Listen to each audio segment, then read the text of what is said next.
Ladies and gentlemen, this podcast, truly one of the most unusual ever recorded, contains dribble, slang, and frank discussion of subject matter which under no circumstances should be heard by small children, persons with a heart condition, or anyone who is upset easily. If you are such a person, or if you are the parent of a very small child in the room, we urge you to switch off your streaming device now. Hi everyone, this is Steve, the host of True Crime Fix, the new podcast which gives you the story whilst focusing on the victims as best we can. We will be releasing new episodes every other Friday on iTunes, Stitcher, Spotify and any other apps where you get your podcasts. So please, come over and give us a go. Follow us on @True Crime Fix Pod on Twitter or True Crime Fix Podcast on Facebook. Hope you enjoy, and remember, stay safe, look after each other, and live life to the fullest, because you never know who or what might be coming around the next corner.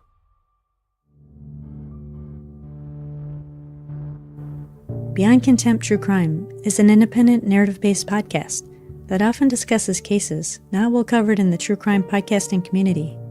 In Season 1, I'll take on lesser-known cases like Amy Bishop, professor turned mass murderer, Richard Mark Evidence, the serial killer who hid in plain sight, and the tragic murder of Margaret Anderson, a case that terrified the small community of Green Bay, Wisconsin. If you're looking for something new, search for Beyond Contempt True Crime, wherever you get podcasts. I'm Renee, and thanks for listening.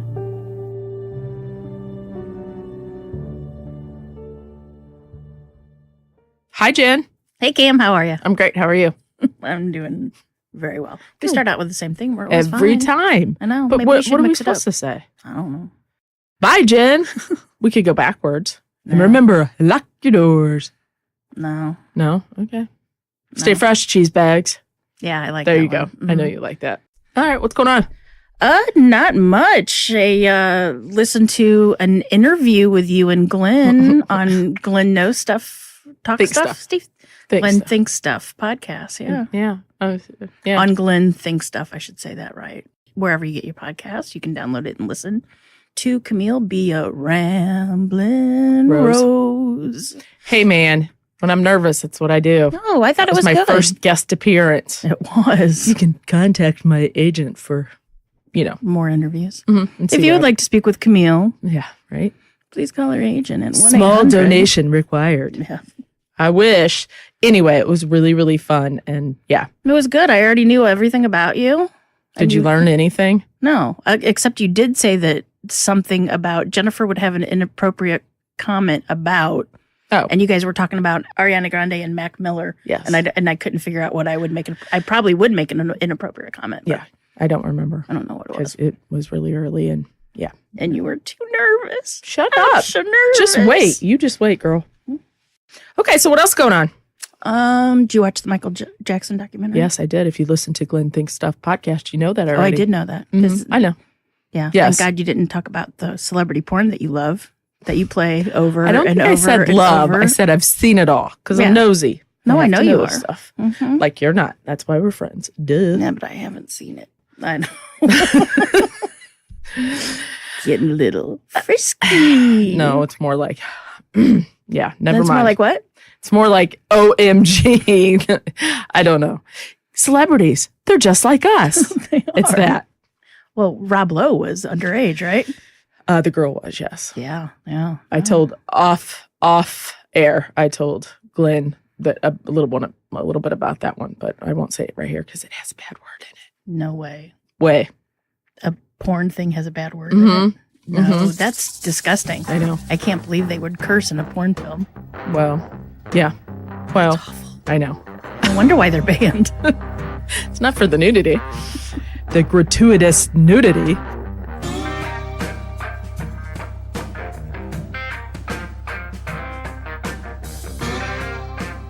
All right, so you got a case for us today, my dear? I do.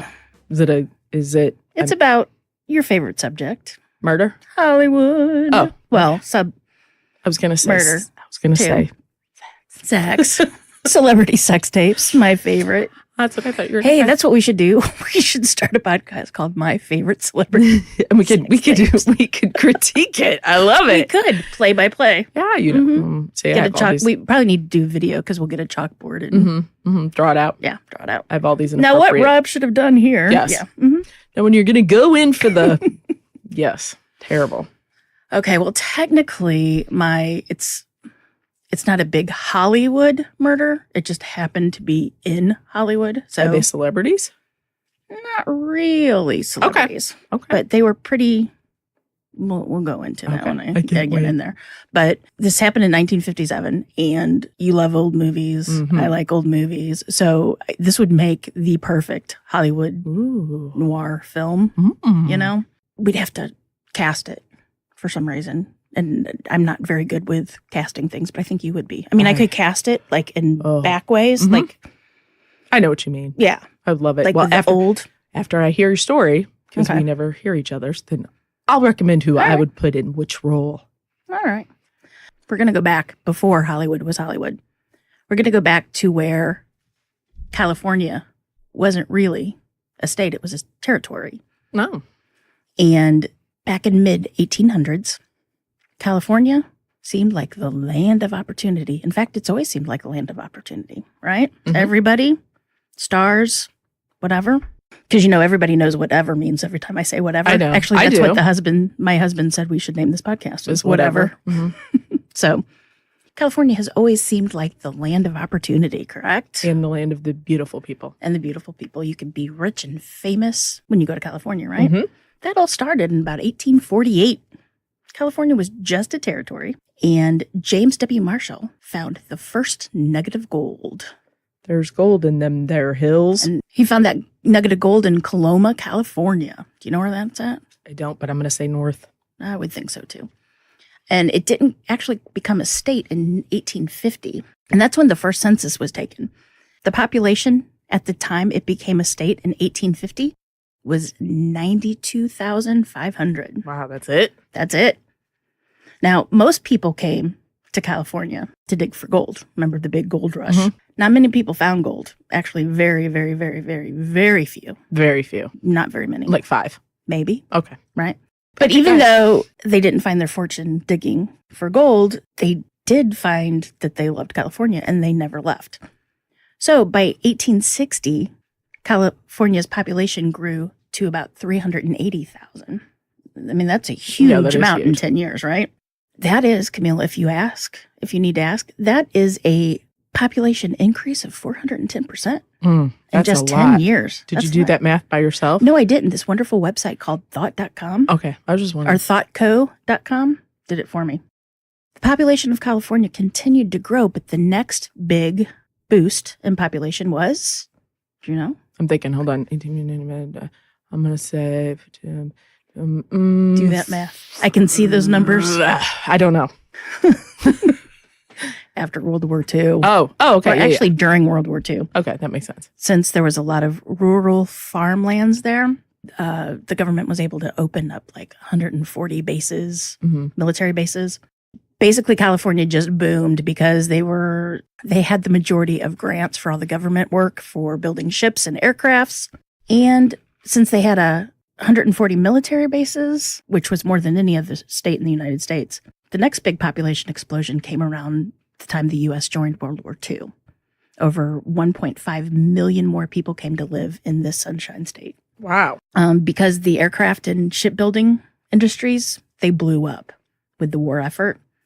California was granted 12% of government contracts, and 17% of the war materials were supplied by these plants. And so this took California from this sparse farming area to a huge, sprawling urban metropolis that was run by new technology and the industries that were going on. Millions of Americans would be shipped to California to be trained at these military bases and then shipped overseas. Then they would come back and they would be acclimated back, I guess, Okay. before they would be left to go wherever they wanted to go. So many of those men and women who came to California for the military actually stayed there after the war was over. And it caused this huge boom. Houses were being built. population almost doubled. I think at the time it was 19,000 and it grew to 29,000. 100 million. I wasn't sure where you were going there. No, the population like almost doubled. Okay. During that time. Mm-hmm. One of these men that happened to stay in California after the military was a man named Peter Fabiano. Now, if I were to cast him in a movie, but set it in 1957, if I was going to put the movie out in 1957, I would cast Bob Crane as Hogan's Peter. Heroes. Hogan's Heroes, Bob Crane. Peter was born in Lansing, Michigan. He had 5 brothers and sisters. And he served into the Marine Corps in the Pacific during World War II, which I wonder if you knew my grandfather. Well, my grandfather was a Navy officer in the Pacific, but he's the one that transported the people over. Peter wasn't a factory worker. He didn't work doing any of the big progressive jobs. He was a bartender. Hey, bartender. I know. I've always liked bartenders. They're always nice. I always thought I'd be good at that job. Now, I mean, he was handsome, so like I'm sure he did pretty well. So, but this is where he met his future wife, Betty Solomon. Of all the gin joints and all the towns and all the world, she had to walk into mine, right? In Sun Valley, California. Betty Solomon, I'd do a Lana Turner for her. She was cute. I mean, you always... Lana Turner was a little sultry, a little... Yeah. As far as casting goes, she's the closest I could find. Okay, so we got Bob and Lana. Okay. Bob and Lana. Now, Betty, actually her name, I know. Betty, she was this cute divorcee that owned her own beauty salon. Oh, she's a beauty operator. Well, not only that, she was a woman in the 50s Divorced. that owned a beauty salon. And She was an owned her owner. own And business. Yeah, she Nice. owned her own business, a business owner. And all the newspapers said that she was a year older than Peter. But when I found her obituary, she was a dirty liar. He was born in 1922. She was born in 1918. So she lied about her age. But God love her. I can forget her on that. Yeah. So she was born in Chicago in 1918. So like I said, Betty owned a beauty salon. And she got to talking to Peter. I don't know why this came about, but she convinced him to use his GI Bill, which was the first time ever that the GI Bill had come into play after World War II, to go to school to become, as the newspaper put it, beauty culturist. Oh. Which It's a beauty operator. hairstylist. So he did. And he was such a charmer and so handsome that he had no problems becoming successful. Yeah, I can see that. 1950s with all the women coming in and a straight It's man. when they do their Yeah. hair once a week. Exactly. Come in to get it washed and styled. With once a tons week. of hairspray and then wrap Sleep it in toilet paper. Mhm. We weren't too far away from that, you know. I don't know what you're talking about. I went to all through high school. My mom still did that. Mm-mm. So Peter started doing really well, and the customers loved him. And they kept bringing in more customers and more customers. And pretty soon, Peter and Betty, they became partners. And they opened up a second salon. So not only did they become business partners, they also fell in love and got married. Oh. They did. So I couldn't find the exact dates when they were married, but it seems to be around 1954 Okay. that they tied the knot. And both places were doing great. They were getting very wealthy. I think Betty was wealthy before she met him. yeah. But the second shop really started getting the money rolling. Around the time they were married, they bought a brand new 1,700 square foot house Oh. in Pacoima. Yeah. So it's just south of San Fernando Valley, right? Just south. And they moved in there with Betty's 2 children from another marriage. Okay. She had Richard, I believe, was 17 or 18. He was in the Navy. And then Judy. Those are such Was 50s 15. names, aren't they? Richard and Judy. And Judy was 15. Well, I guess by the time they moved in there, Judy was maybe 12 or 13. It's Yeah, it doesn't matter. Right. But they moved in with the 2 kids. I got you. Later, Richard Can we call went to him the Dick? Navy. Dick seems like a good Good guy. Okay. So everything's going really well for them. They're living the high life, new house, great subdivision, wealthy, oldest child, Richard, Dick, Rick, Richie. He goes off to the Navy. Living the high life, right? Everything's great. Until Oh, dun, dun. here it goes. our favorite night of the year, Halloween. Halloween night. Around 11 p.m. on October 31st, 1957, Ew. after a night of Betty and Peter handing out bags of candy Mm-hmm. and cookies. Remember when you used to actually get like homemade stuff? Popcorn Trick-or-treating? balls, which ugh. My grandma made popcorn balls and they were really good. Ugh. But they weren't like the I real want the crunchy chocolate. kind. What the heck? Well, Come on. my grandma's were gooey, so like they were good. Anyway, Peter, Betty, and Judy decided to go to bed. It was night. It was 11 o'clock. They both, Hey, I'm that in year- bed 3 hours at that time. Go ahead. well, Judy had school the next day. This was a Thursday night, so Judy had school the next day. Betty and Peter, Sorry. Dick was in the Navy. He was trying to save this. You can sail the 7 seas in the Navy. You can do what you please in the Navy. Okay, so Betty and Peter had to go to work early the next morning, right? Friday's big weekend big day at the salon. Everybody wants to look pretty. for the weekend. Yeah. Mhm. 3 of them get into bed. Not together. And they're I got you. right. They all go to bed. And just as they were about to go to sleep, ding dong. Really? Yeah, 11 o'clock at night. Who answers the door at 11 o'clock at night? Not me. Well, I'll tell you what, Peter does. Ooh. Did. So, I wasn't expecting that. I know. That's funny. So he's groggy, puts on his robe and his slippers because that's what people do in the 50s. They wore robes and slippers. Mhm. I do. Sometimes. Okay, go No, ahead. I just wear shoes. So he heads downstairs and he answers the door, which I wouldn't do that. It's a different time now. I don't even answer the door if I don't know anyone's coming. I Yeah. kind of like hide, especially if it's the lady that, Needs to save your soul. yeah. Who will save my soul? And it won't be Chris who's bothered me for years. So Peter answers the door and he sees this smallish person that's smallish. Well, I mean, it's small, diminutive, little person. Okay. This person is wearing blue jeans, a khaki jacket, red gloves, a lot of makeup, and I don't know what kind of makeup, but a lot of makeup, holding a paper bag, and had the newspaper said a domino mask.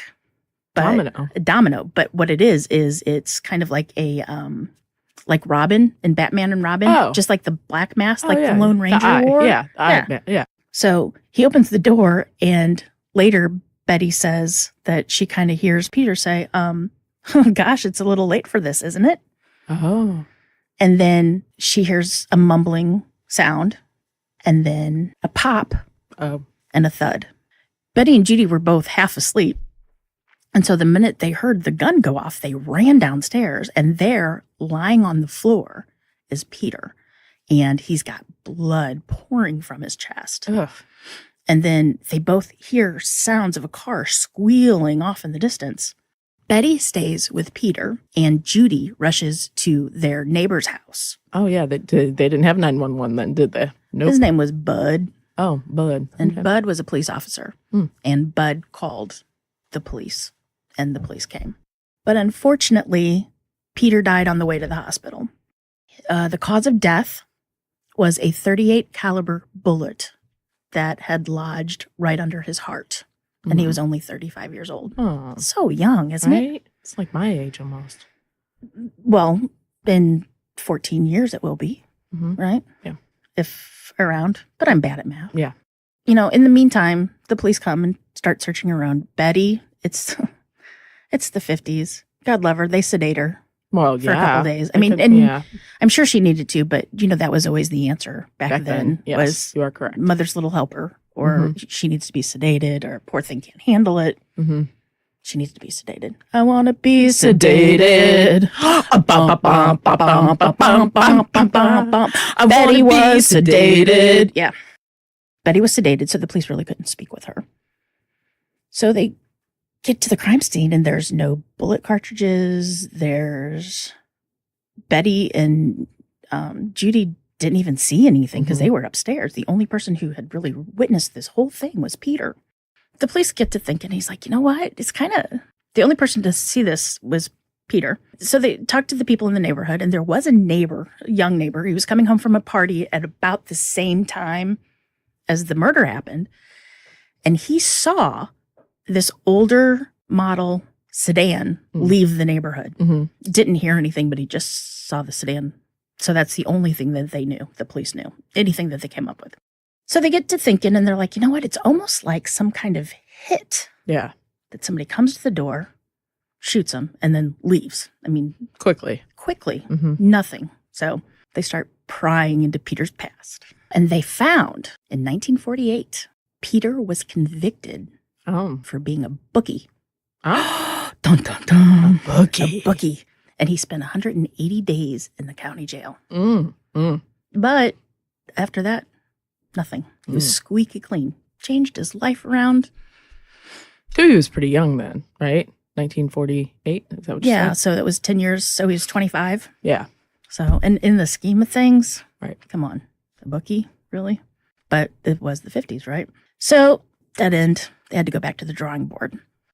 Betty's not taking. She's still sedated and not. She's getting better. I mean, she's able to talk. So she starts talking to the police, and the police are going, okay, do you know anybody that would not like your husband? She's like, no, I think, he didn't have any enemies. He was very well liked. Everybody, no debts, all good. And they're like, well, what about your marriage? Have you had any problems with your marriage? And they've only been married for 3 years, right? And she goes, well. Okay. So here's the story. Betty was close friends with this woman named Joan Rabble. Okay. Joan. Now, if I were to cast Joan, I would cast her as Margaret Hamilton. Oh. Do you know who Margaret Hamilton is? She played the Wizard of Oz? Wicked Witch of the West. Now, only because I compare her to her, because the press or newspaper described her as being very tall and raw-boned. Raw-boned? That means she was tall. Like lanky? I had to look it up. Yeah. Lanky, very, very skinny. Like me. No meat on the bone. And tall. Yeah, exactly. Both of us, really. But, yeah. That's why I pictured her as, and I saw the pictures, and she's not a very attractive woman, or at least the newspaper pictures were not very flattering. Jen was in her 40s, and she was born in Lithuania. And she studied writing at the University of Honolulu. She was also a freelance photographer and also a divorcee. Ooh. So Betty and Joan had been very close for a bit. In fact, Joan actually worked at one of their salons.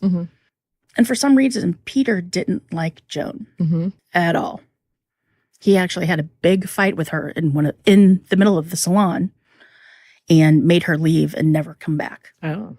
Now, he also forbid Betty from ever seeing Joan again, which I know. 1950s. 1950s. Okay. Well, but listen, Betty stood her ground and said, you cannot tell me who to be friends with. You go, Betty. Exactly. Be like Betty. In fact, she was so mad that she left him. Oh. Yeah. Okay. She left him.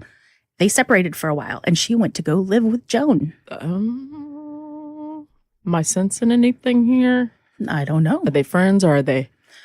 Well, she only lived with Joan for about a month, Okay. and then she went back to Peter. Okay. But part of the agreement was if she came back to Peter, she could never, ever, ever have any contact with Joan again. He must have really not liked her. He didn't. So Betty told the police that even though Joan and Peter didn't like each other, she really didn't think that Joan would kill Peter. I mean, come on. That's no reason to kill anybody. But let's get into this. The reason why Peter hated Joan so much, we have no idea why. We really don't. But the articles and the way things were described imply that Betty and Joan were more than friends, that they perhaps were lovers. No.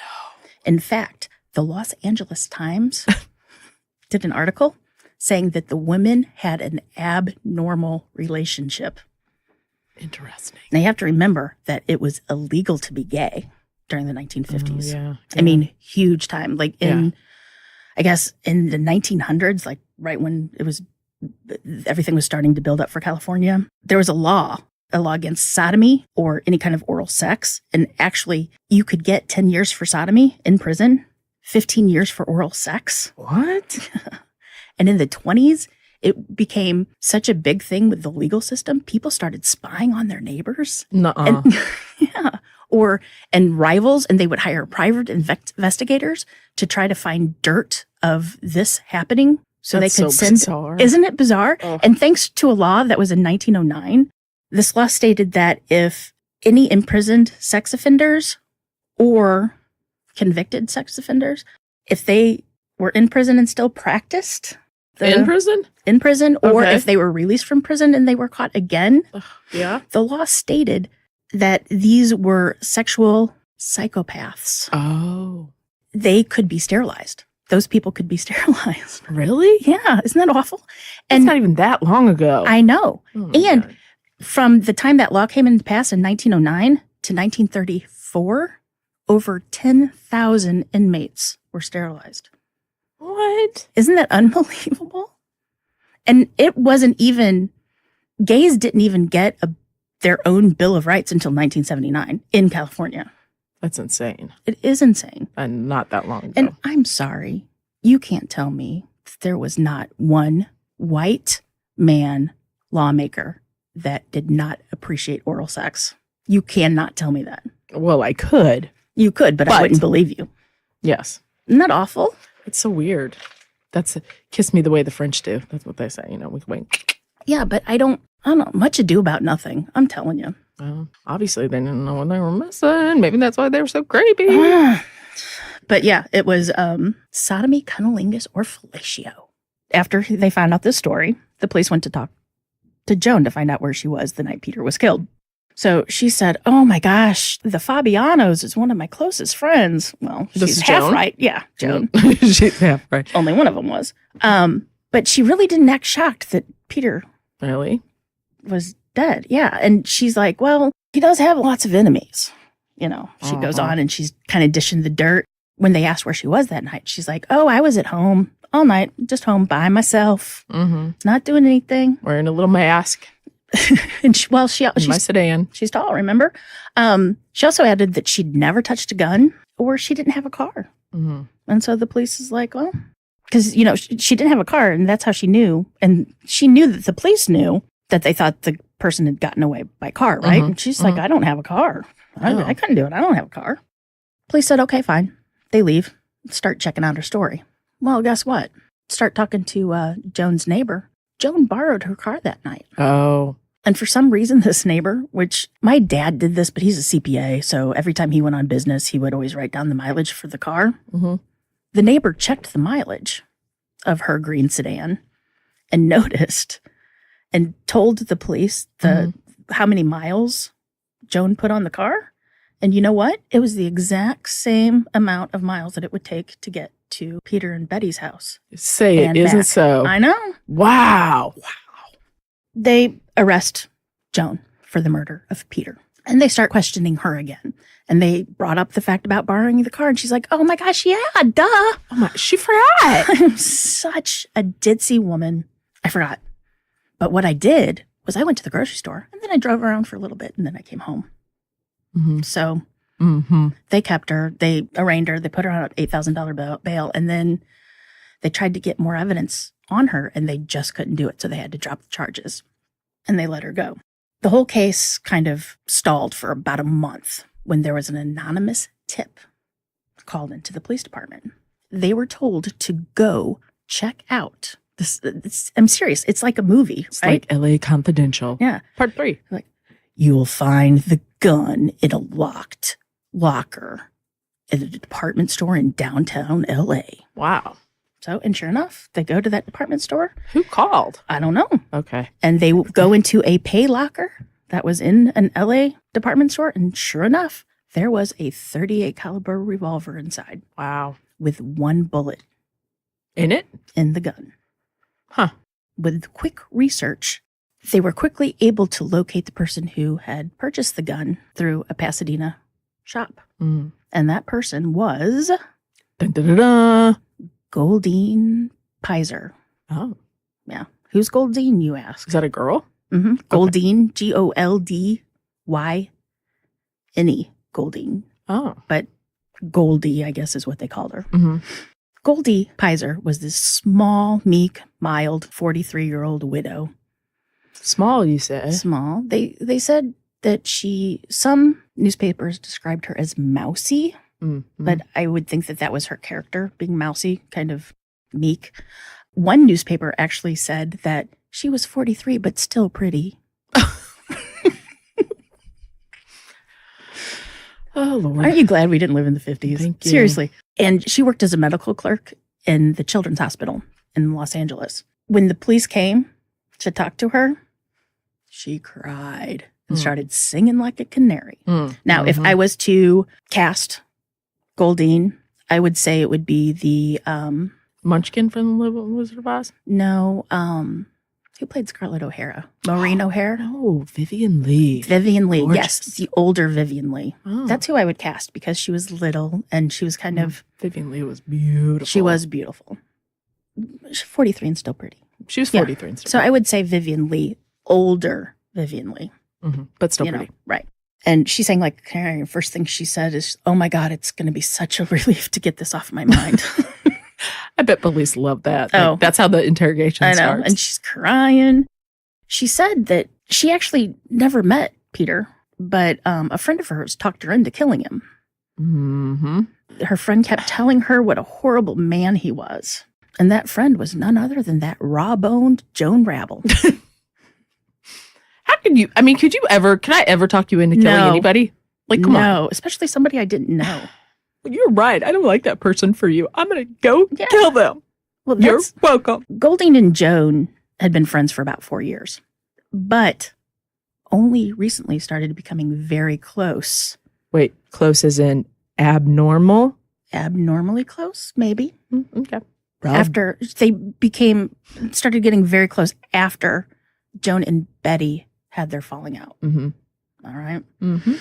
Goldine said that Joan would talk to her about Peter all the time. Peter, Peter, Peter. Seriously, all the time. And that would get on my nerves. I'm sorry. Is that what she said? No, but it would for me. Like if I had friends with somebody and all they talked about was this man and he was, I can't, do you know what? Yeah. Peter. Yeah. Like Yeah. Peter, he, you Somebody's know. a little obsessed. Right. Joan would say that he was such a heel. Remember that term? Oh, yeah. He's a heel.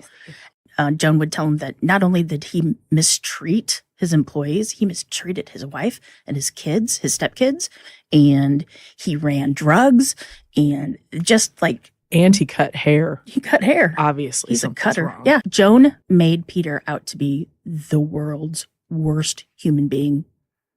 There's none other worse than him. Not even the other guy that we fought in World War II with. But she said that all they talked about was Peter Fabiano. Joan described the victim as a vile, evil man, one who destroyed all the people about him. Goldine said, "I developed a very deep hatred for him." So she's a free thinker, is what I'm thinking. Yeah. Obviously, but still pretty. Right. At 43. Who could believe it? So she had never, like I said, she had never met Peter before, and she didn't even know what he looked like. Joan had made a few appointments for Goldie to get her hair done at the salon just so she could figure out who he was. That is so weird. Right? About 3 months before the murder, they started planning on how to kill him. Joan had gotten her way with Goldie and got her to kill him. And they're like, okay, let's plan it. How are we going to do this? So first they thought, it's amazing, isn't it? I can't.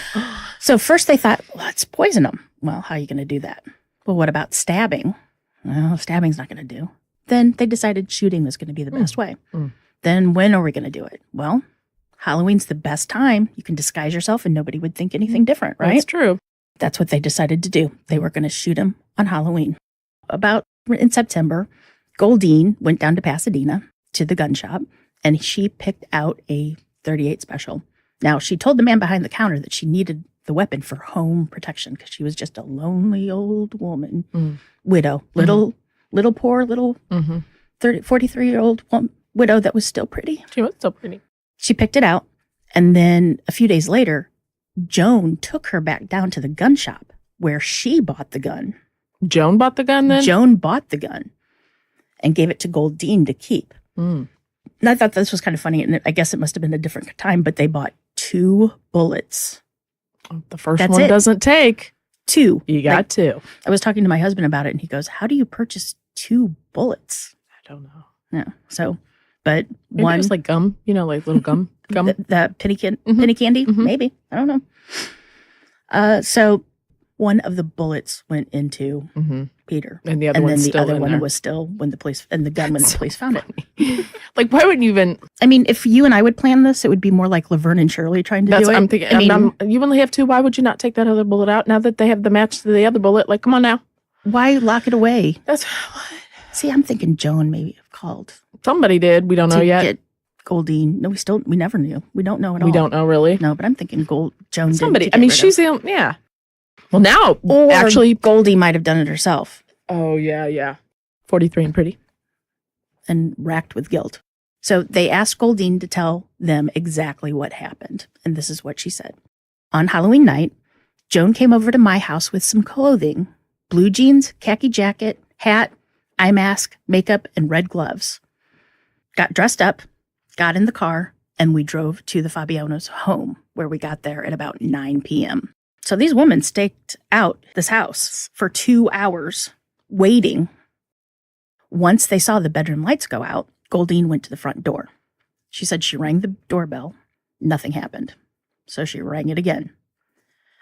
And then Peter opened the door in his robe, and she said she was shaking. I was just thinking that. She was so nervous. She was shaking. She raised the gun up, and using both hands, she pulled the trigger while the gun was still in the paper bag.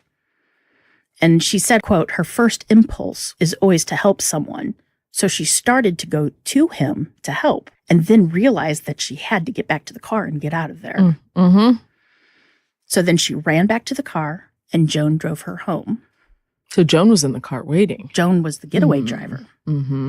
Goldine then said, quote, we left the car on a street close to Joan's house. There we separated and walked to our home. But before, Joan gave me a kiss and said, forget you ever saw me. Huh. I got what I wanted. Now we're done. Adios. Yeah. Both women were arrested and held without bail. When both women were arraigned, Goldine pleaded not guilty by reason of insanity, told the judge that Joan forced her or made her want to commit this murder of the man that she didn't know. Joan made Peter out to be the symbol of evil. So he had to go, obviously. And one article I read called Joan a Svengalian skirt. So do Svengalis never wear skirts, I guess? I guess not. But Joan didn't testify, but she pleaded innocent or not guilty. So the judge ordered both women to be seen by psychiatrists and evaluated. So the doctors that examined Goldine described her as a passive person who became a handy tool or putty in the hands of Mrs. Rabble. And the same doctor also described Joan as schizoid. So they were going to trial. But shortly before the trial date happened, they decided not to face a jury and took a plea deal. Goldine and Joan pled guilty to second-degree murder. Second degree? Okay. So on the April 18th, 1958, the judge sentenced both women to 5 years in prison. 5? 5 years. That's it? That's what everybody in the community said too. They were outraged that they only got 5 years. Why did they only get 5 years? Everybody was so upset. I mean, Goldine basically killed Peter in cold blood. I mean, and admitted it. Right. And easily. admitted it. And but had the weapon. The DA thought Goldine was so pathetic that the jury would sympathize with her and not give her the gas chamber and not sentence her to death. They thought that if Goldine didn't get charged, they couldn't get Joan charged.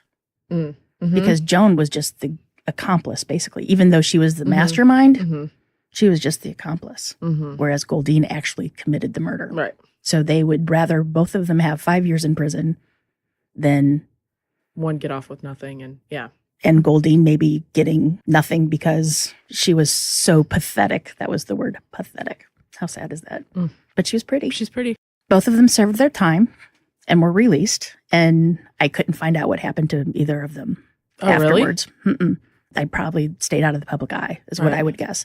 I did find out that Goldine died in Los Angeles at 83 in 1988. And as for Joan, I couldn't find an obituary or anything on her, but I did find her brother's obituary.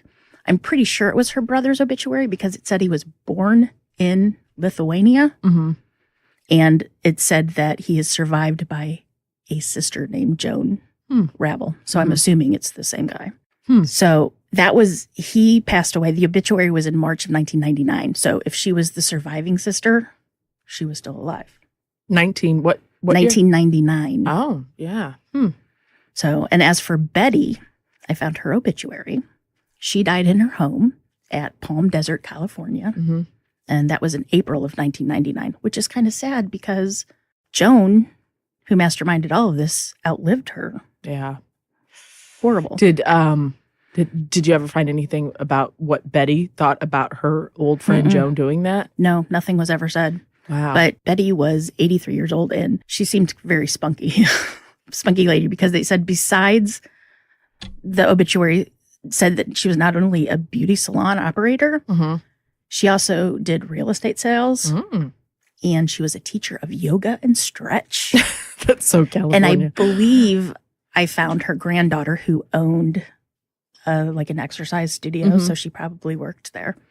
Oh, that's cute. Or helped out. I don't know. That's just me guessing. I don't know. But no, it's never, everybody just assumes that it is this huge lesbian love triangle, but nobody really knows for sure if it's true or not. And they could have just thought that because back then, Well, Joan could have been a lesbian and wanted Betty, but Betty was naive and maybe not. Didn't see it. Paul did. Right. Because it said that he didn't like their relationship. And that would be one reason why you wouldn't like somebody's relationship. Yeah. I mean, funny, definitely. But yes. Yeah. Wow. But kind of weird. That's kind of a strange sword. I cannot believe they only got 5 years.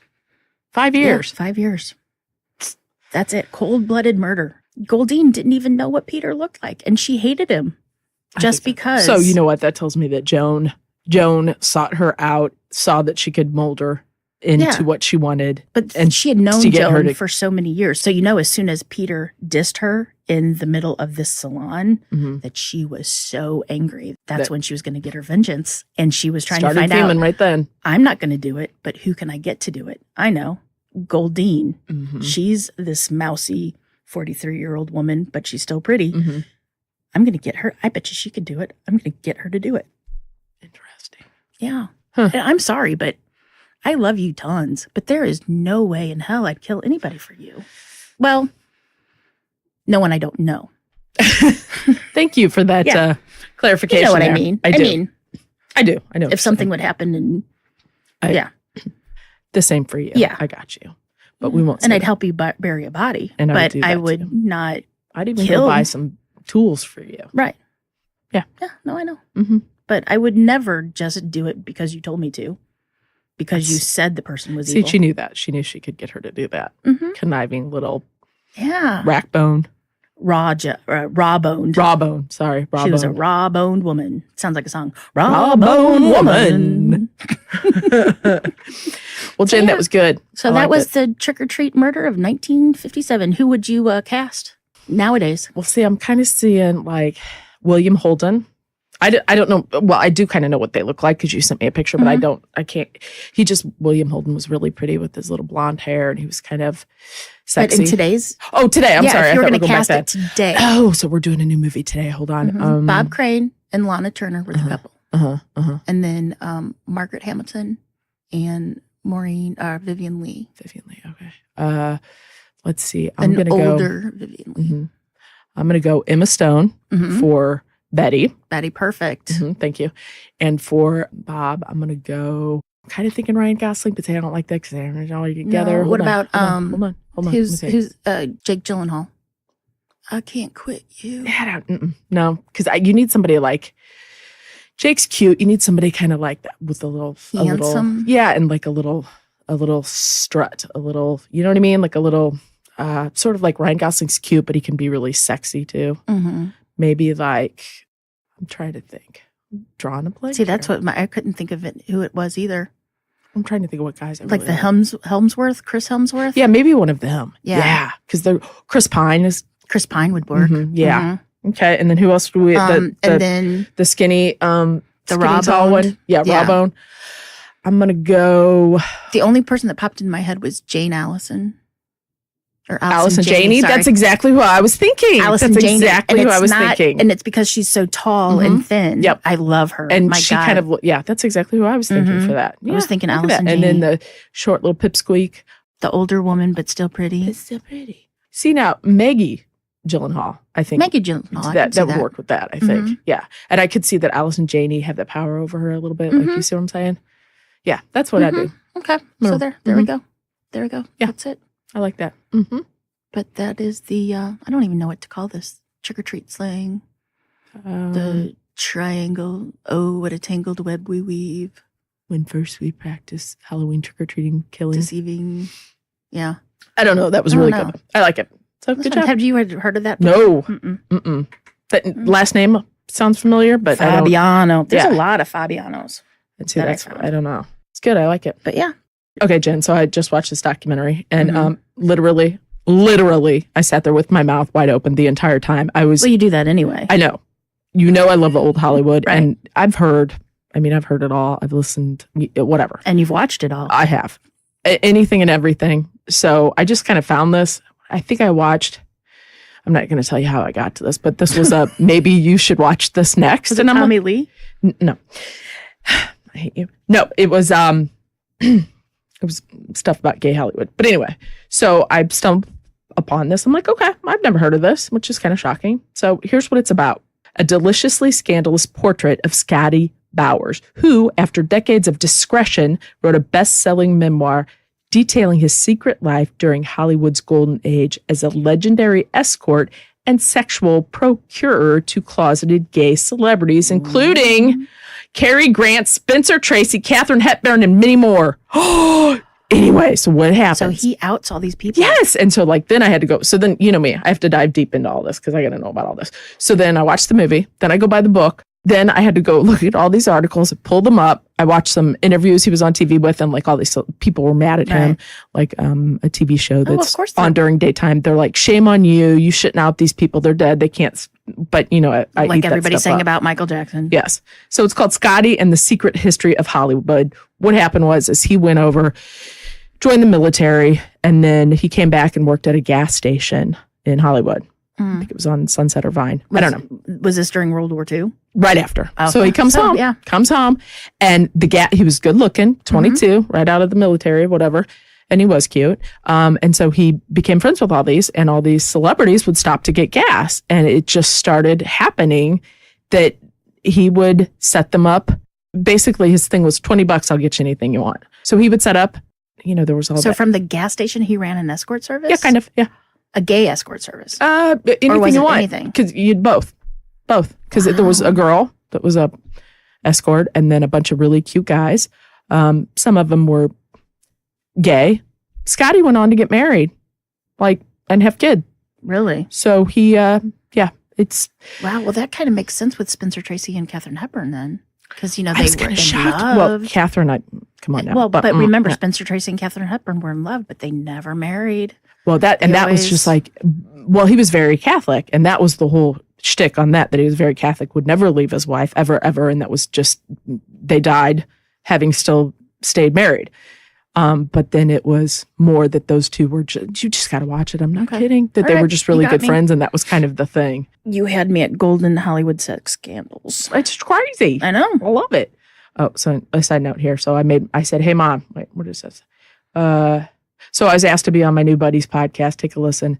I sound like a goofball. I sent her the link, and then I say, I love this guy. He's awesome. So she listens to it. I heard it. How old is Glenn? Sounds good. Mothers.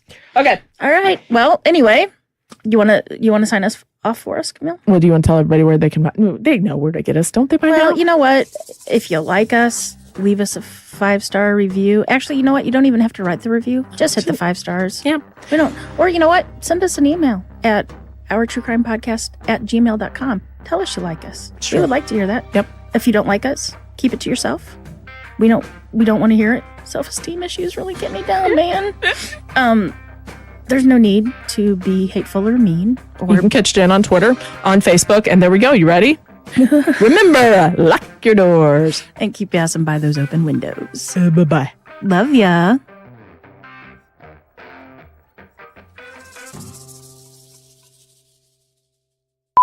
Hey, cheese bags. Yeah. Grande. Anita Andrea. Grande. Yeah. Ariana Grande. Well, California was just a territory at the time. Tap, tap, tap, tap, tap. I hear that every night. Reggie, go sit down, baby. Drives me nuts. Go sit down. Go sit down. Oh my God, Reggie. He's driving Camille nuts. He never really does that. He kind of just lays down. Does he have to go OUT? That's what I'm thinking. Let's go out. So everything California can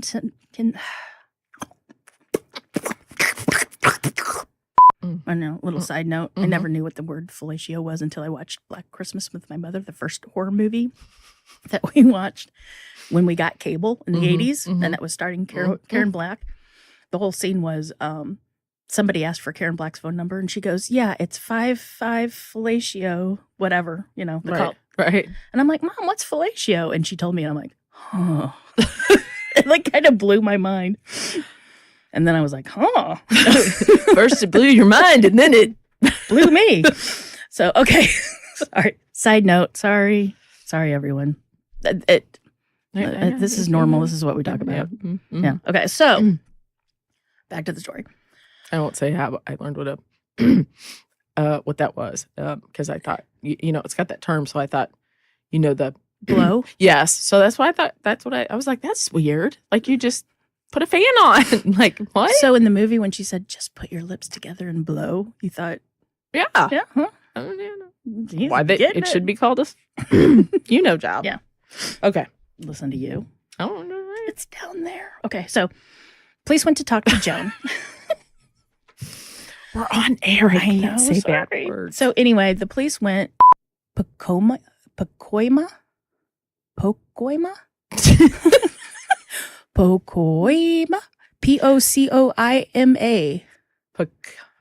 I knew that, but see now then it's in my head. Yeah. Anyway, Pacoima.